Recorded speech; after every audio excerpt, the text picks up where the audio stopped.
All right, y'all, welcome back to the show. It's Anti-War Radio. And this just broke right after we went on the air with our previous guest, Greg Gordon. The U.S. government is accusing the Iranian government of being behind a plot to assassinate the Saudi ambassador. And according to the crawl on CNN International, this was to be the first of a series of attacks. And all I'm here to tell you is that everything the government says is a bunch of lies, and there's no reason to believe this, and just compare it against what you know about Iran having no ability to wage any conventional war in North America whatsoever, or get a single one of their boats anywhere near our coast. And they know for a fact that our Navy can sit off of their coast indefinitely and bomb them, even with nukes, if we feel like it, off the face of the earth. The idea that they would try to start a war with us like this right now is preposterous. Don't you believe it for a second. I mean, it could be true. I'm just saying, don't give them the benefit of the doubt at all. They're liars and murderers, and this has already been proven to be true right in front of your eyes over and over again. All right, now to our next guest. It's the great Adam Morrow from Interpress Service, IPSnews.net. Welcome back to the show, Adam. How are you doing? Thanks, Scott. I'm doing okay. How are you? I'm doing great. Appreciate you joining us today. Everybody, as you may know, Adam writes from Cairo, Egypt, where there's been a lot of bloodshed and attacks by you tell me who against a bunch of Coptic Christians at a demonstration over the weekend. Yeah, well, the situation is getting really, really confusing. This whole 9-month aftermath of the Egyptian revolution, things have just become increasingly confused. People have become increasingly divided. So the situations are becoming harder and harder to read. The latest incident, to understand the latest incident, you have to go back about 10 days to when you had an incident in Upper Egypt in the governorate of Aswan, where local Coptic Christians apparently were attempting to convert a church, or attempting to convert a building of some kind into a church, either with a license or without a license. The verdict is still out on whether or not they had an official license from the government to convert this building into a church. And basically you had local Muslim residents basically objecting to the building of this church and eventually knocking down some additions to this building that had been made to this church. And this caused uproar in the Coptic community and basically resulted in a big protest march in Cairo on Sunday.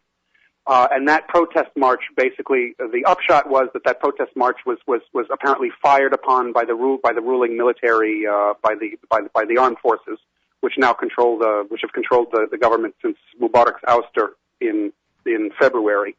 Now, details of exactly what happened, however, remain extremely ambiguous, and I still have not been able to determine who exactly was responsible for triggering the violence. There are basically three trains of thought. There's one, the Christians are basically saying that they were just staging an entirely peaceful march when they were brutally shot upon by soldiers.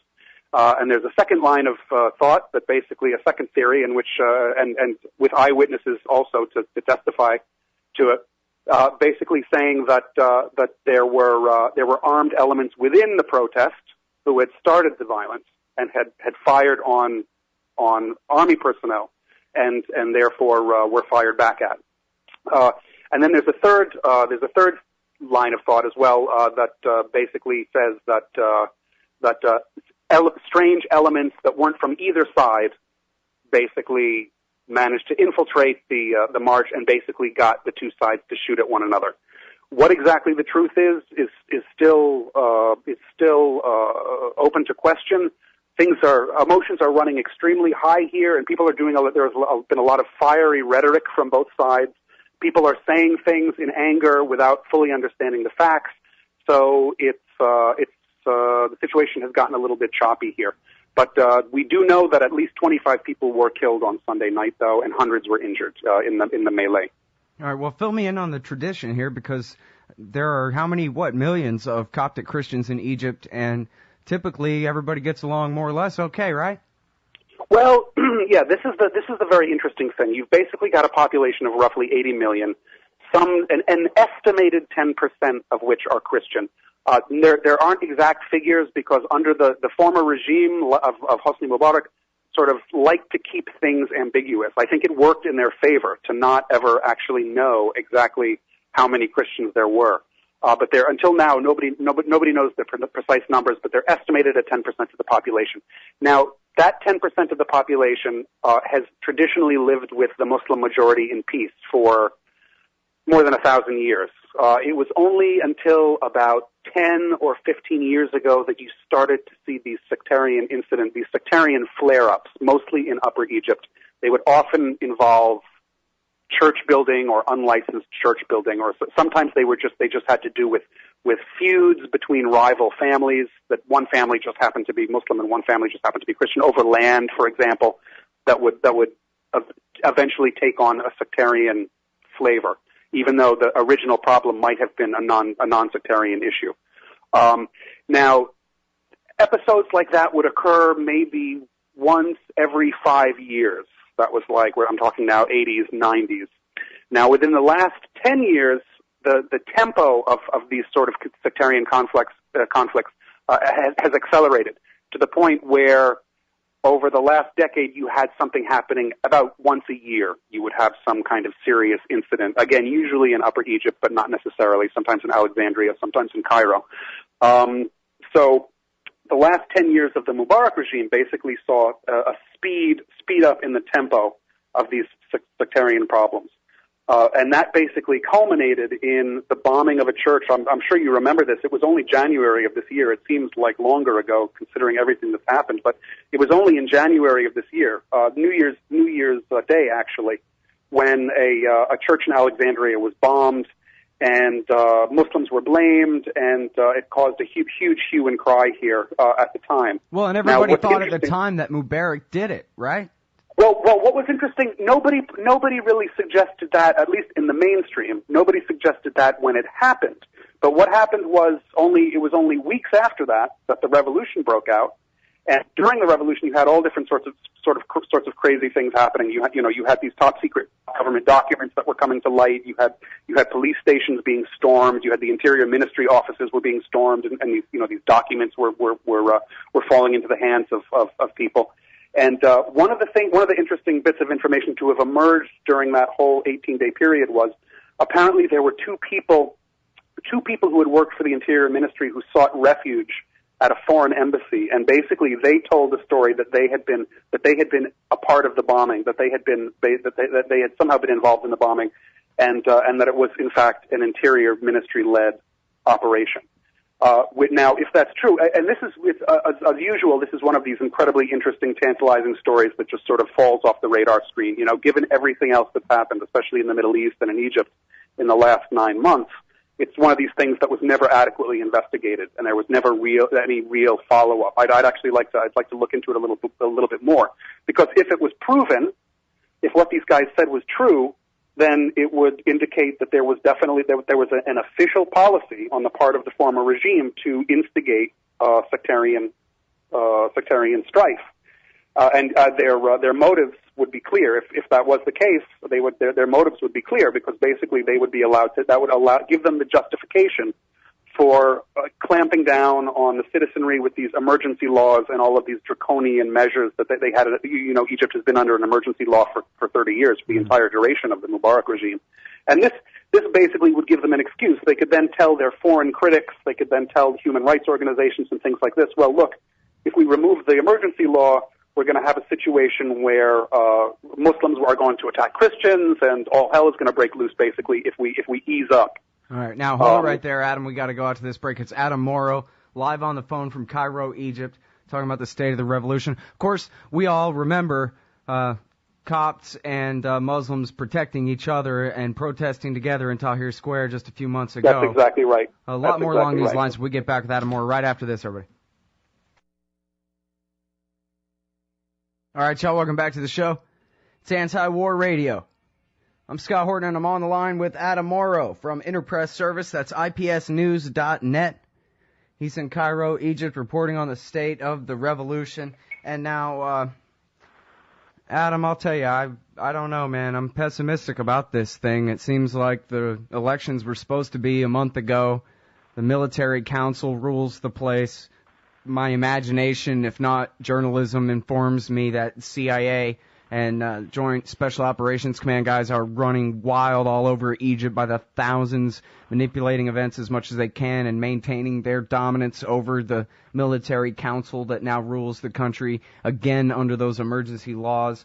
At Panetta's insistence, they were re-implemented, I think, just a few weeks ago. And it seems to me like the revolution is lost. Talk me out of it, please. Well, yeah, I would agree with what you said for the most part. I don't think this ruling military council is independent in the sense that it's actually making its own decisions, or in the sense that it has the best interests of the Egyptian public at heart. I think that it was the way it came into power, if you'll recall, in midway through the 18-day uprising, when police were actually in the early days, when police were withdrawn from the streets of, they were withdrawn nationwide. Actually, they pulled out the hated police forces, and they deployed the military in the streets of Egypt's cities. And if you remember that point, you had this very dramatic and these very moving displays of protesters hugging and embracing these soldiers on the tops of tanks, and it was the idea was that the army was coming in basically to save the public from the police. You had this good cop, bad cop situation where the police were very bad, and these army guys were seen as, like I said, protecting the revolution. And the public basically gave them a mandate. They received a mandate from the public to run the nation's affairs, which they've been doing ever since.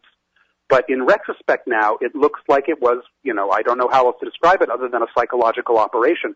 Basically, the police failed to keep the people down with the use of force and with the use of fear.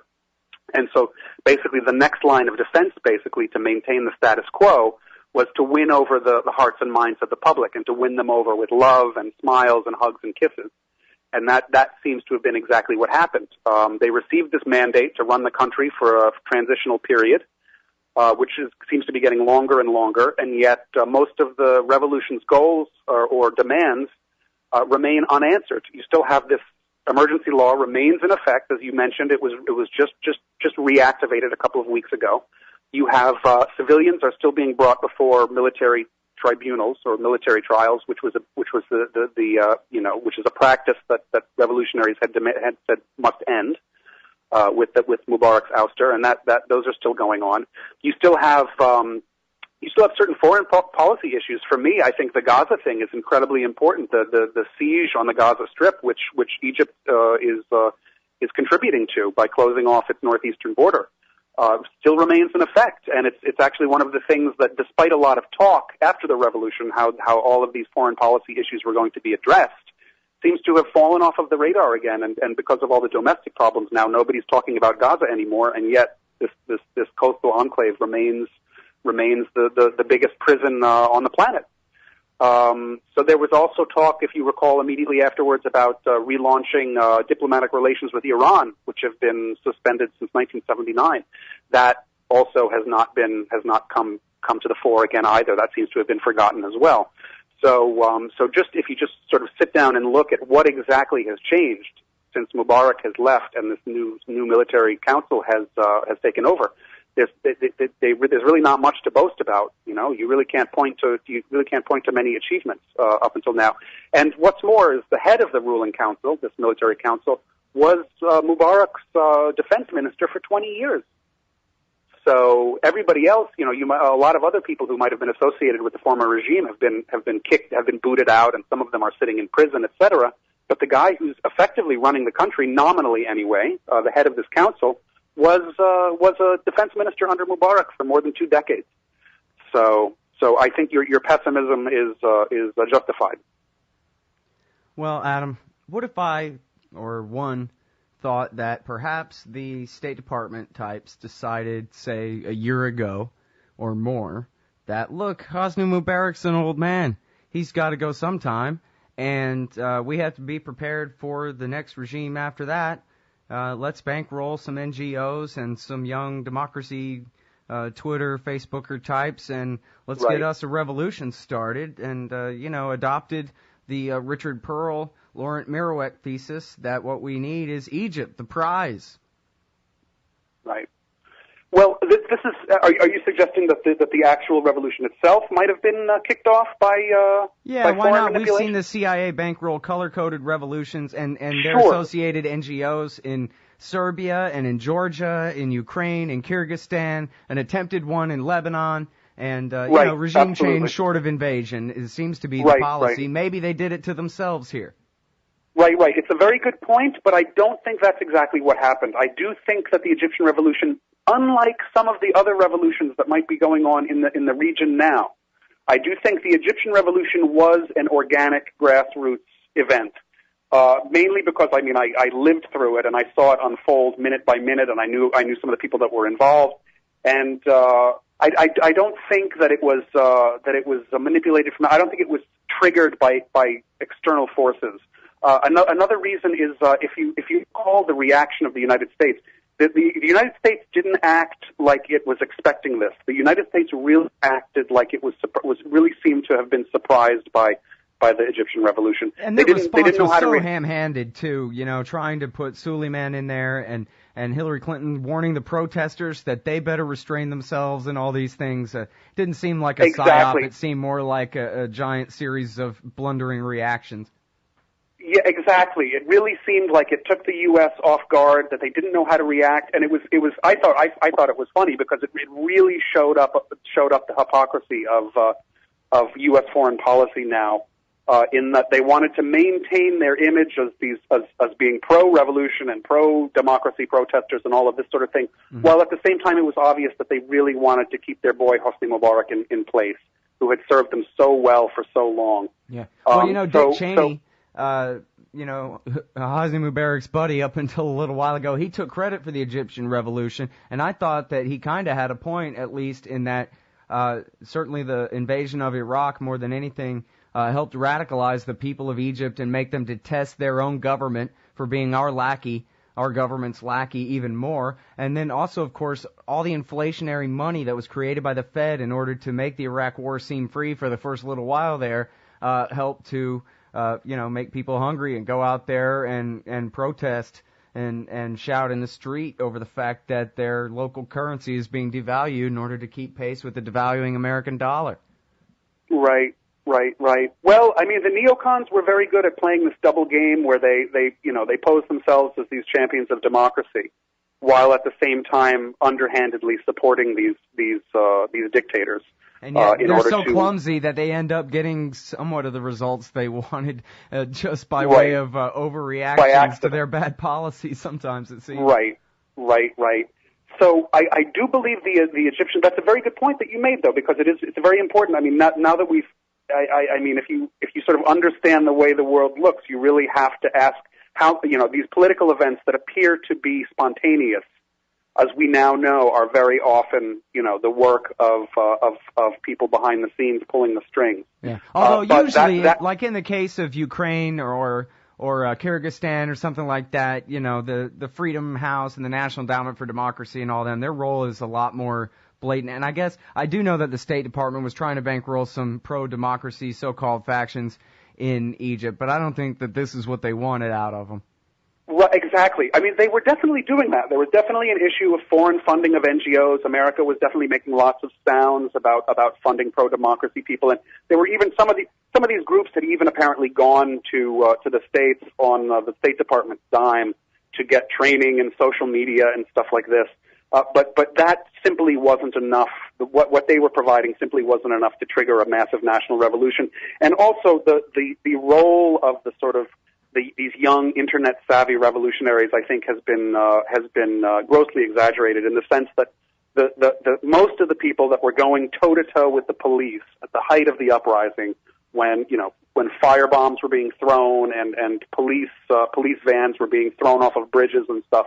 These were just average workaday Egyptians who were probably making less than $200 a month to support their families of 5. Tell me fast, Adam. The music's playing. We got to go. Tell me yes or no. Are there going to be free and fair elections of any kind anytime soon? I wouldn't hold your breath. All right. Thanks very much. IPSnews.net for the journalism of the great Adam Morrow. Thank you. Thanks, See you tomorrow. Scott.